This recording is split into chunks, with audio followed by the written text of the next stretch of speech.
I think momentum is probably the best word that we have. Things have stabilized. We're going to move forward. And again, the demand here in South Florida is so strong. So I think it's going to be a great 2026 year. I think it's definitely correcting. I would say last year we saw more of these older buildings were hurting.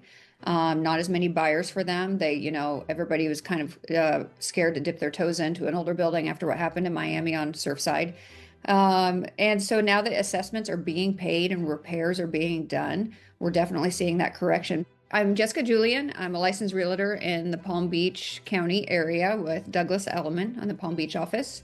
I've been selling here for about 12 years. My name is Danielle Blake. I work here at Miami Realtors. We have 60,000 members here in South Florida and around the country that we represent, advocating for issues that are important to homeowners, residents, different aspects of real estate.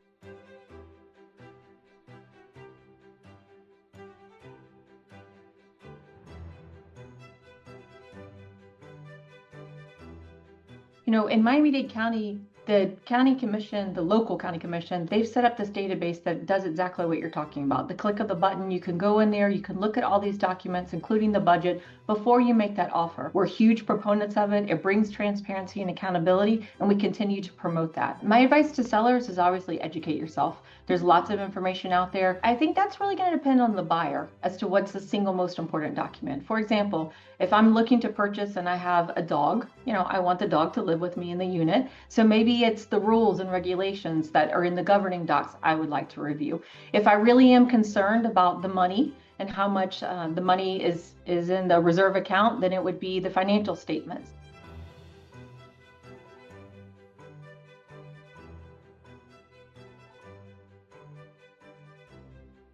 I've been really closely working with developers this year in the West Palm Beach market and even the Palm Beach market on some of these buyouts.